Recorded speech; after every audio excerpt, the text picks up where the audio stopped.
Assalamualaikum warahmatullahi wabarakatuh. Sebelum pelajaran kita mulai, marilah kita membaca doa terlebih dahulu. Berdoa mulai. Berdoa selesai. Apa kabar anak-anakku semua kelas 10 SMA Negeri Rambi Puji?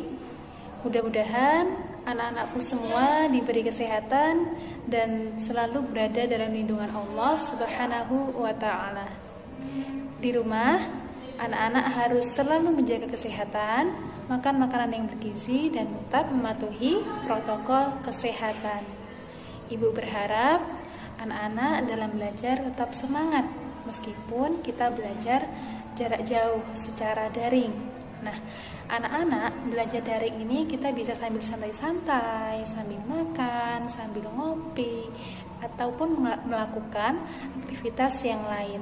Jadi Ibu harap anak-anak selalu semangat dan memperhatikan apa yang Ibu dan Bapak Guru sampaikan. Minggu lalu kita sudah belajar materi yaitu Al-Quran, hadis, dan ijtihad sebagai sumber hukum Islam. Nah, pada kesempatan kali ini kita akan membahas tema yang sangat menarik. Karena apa? Karena saat ini kita sudah memasuki bulan Rabiul Awal, di mana pada bulan ini umat Islam merayakan hari kelahiran Nabi Muhammad Sallallahu Alaihi Wasallam, yaitu pada tanggal 12 Rabiul Awal. Nah, hubungannya apa dengan materi kita? Kita akan membahas yaitu tentang perjuangan dakwah Rasulullah Sallallahu Alaihi Wasallam di Makkah. Untuk itu, mari kita simak materi kita.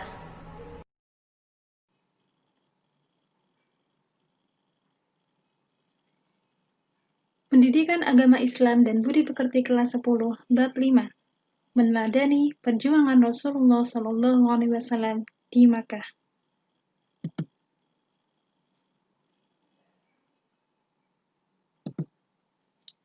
Kompetensi dasar yang akan dicapai adalah meyakini kebenaran dakwah Nabi Muhammad Shallallahu Alaihi Wasallam di Makkah, bersikap tangguh dan rela berkorban menegakkan kebenaran sebagai ibrah dari sejarah strategi dakwah Nabi di Makkah, menganalisis substansi, strategi, dan penyebab keberhasilan dakwah Nabi Muhammad Shallallahu Alaihi Wasallam di Makkah, menyajikan keterkaitan antara substansi dan strategi dengan keberhasilan dakwah Nabi Muhammad Shallallahu Alaihi Wasallam di Makkah.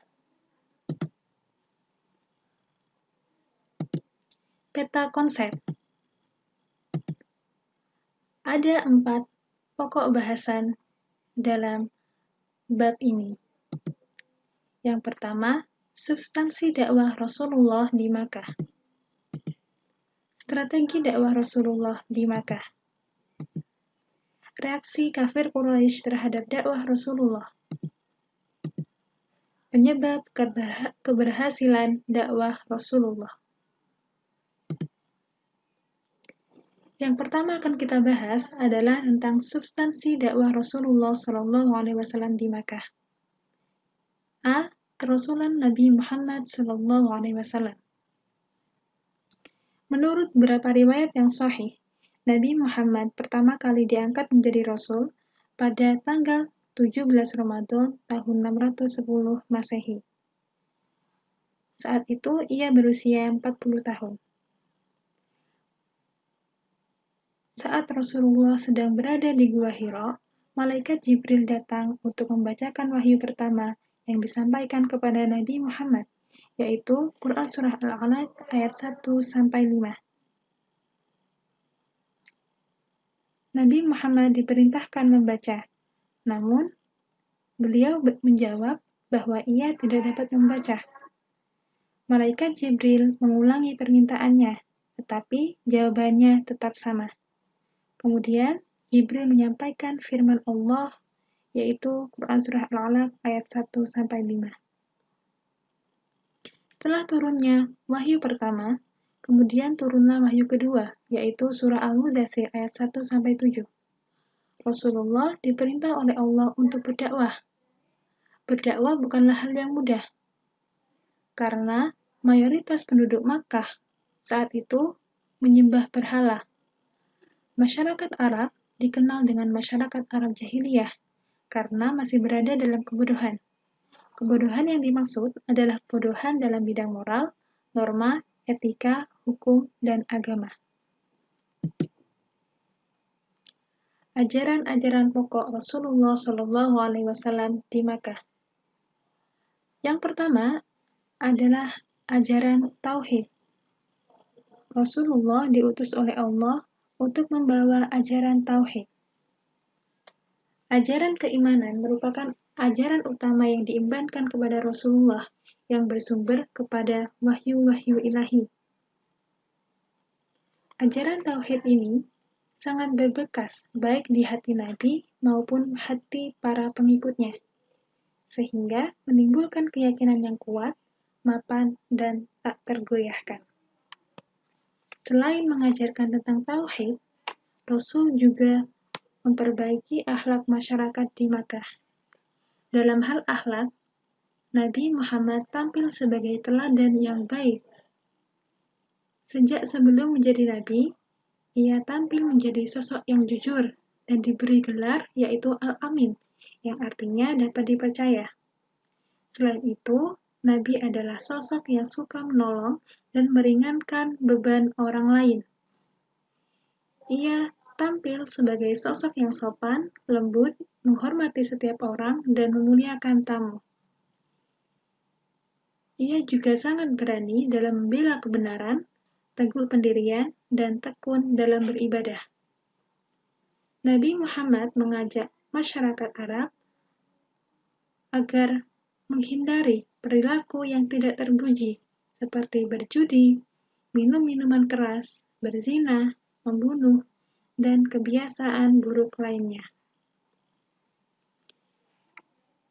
Yang ketiga, Nabi juga menegakkan keadilan dan persamaan derajat. Yang keempat, Nabi Muhammad mengajarkan adanya hari kiamat. Strategi dakwah Rasulullah di Makkah. Ada 2 tahapan yang dilakukan Rasulullah dalam menjalankan misi dakwah, yaitu dakwah secara sembunyi-sembunyi dan dakwah secara terang-terangan. Dakwah secara sembunyi-sembunyi. Pada mulanya, Rasulullah menyampaikan ajaran Islam kepada anggota keluarga, sahabat, dan orang-orang yang paling dekat dengan beliau. Orang-orang tersebut dikenal dengan sebutan As-Sabiqunal Awwalun. Mereka adalah Siti Khadijah, Ali bin Abi Thalib, Zaid bin Harithah, Abu Bakar As-Siddiq, Utsman bin Affan,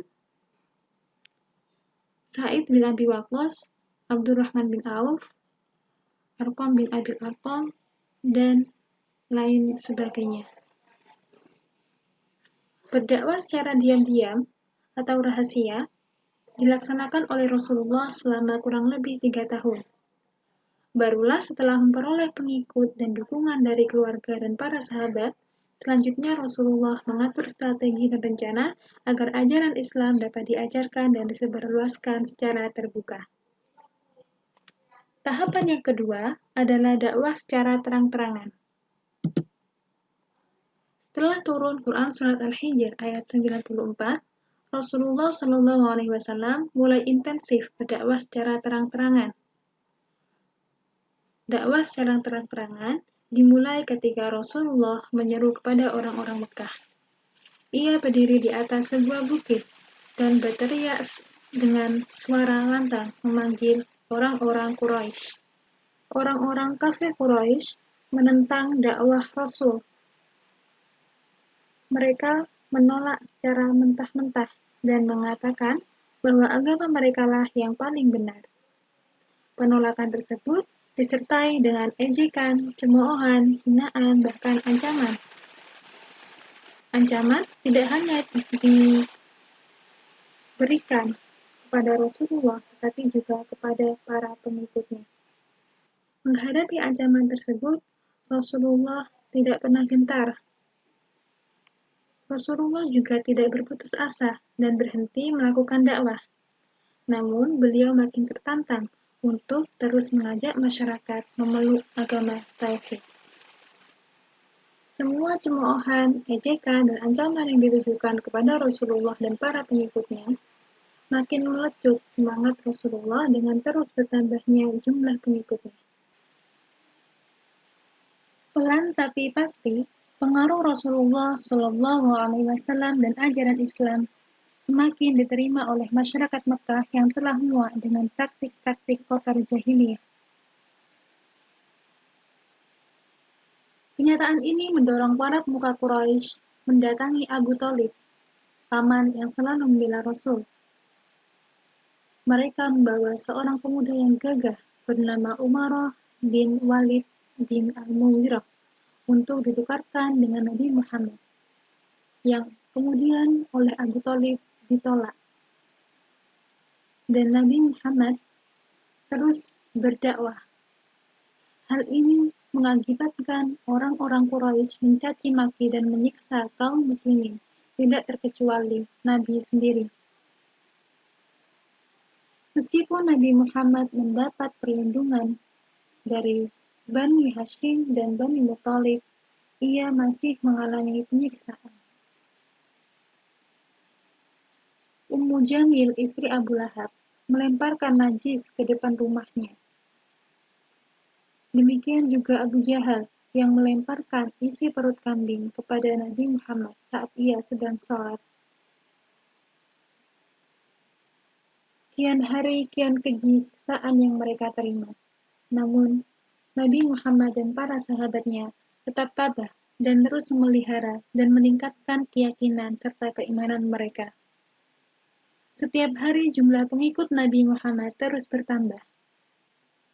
Dengan semangat kerasulannya, serta keyakinan akan kebenaran ajaran ilahi, gerakan dakwah Rasulullah makin tersebar luas. Teman, sahabat, bahkan orang yang tidak dikenalnya, baik dari kalangan bangsawan terhormat maupun dari golongan hamba sahaya, banyak yang mendengar dan memahami ajaran Islam. Kemudian, mereka secara sukarela memeluk agama Islam dan beriman kepada Allah Subhanahu wa Ta'ala.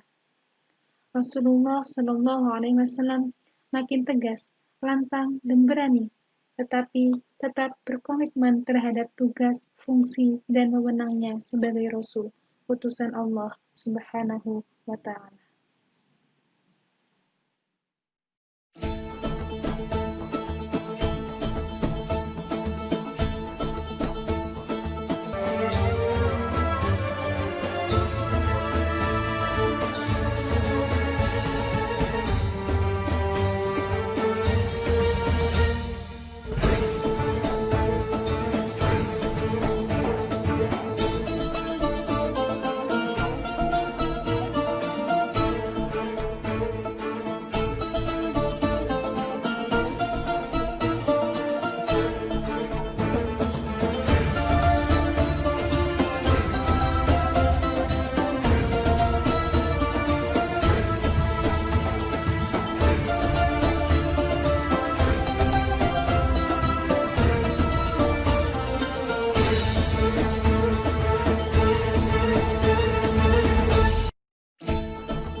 Itu tadi pembahasan kita tentang substansi dakwah Rasulullah SAW di Makkah dan strategi dakwah Rasul di Makkah. Untuk pertemuan minggu depan, kita akan membahas tentang reaksi kafir Quraisy terhadap dakwah Rasul dan penyebab keberhasilan dakwah Rasul. Cukup sekian materi dari Ibu, kurang lebihnya mohon maaf. Assalamualaikum warahmatullahi wabarakatuh.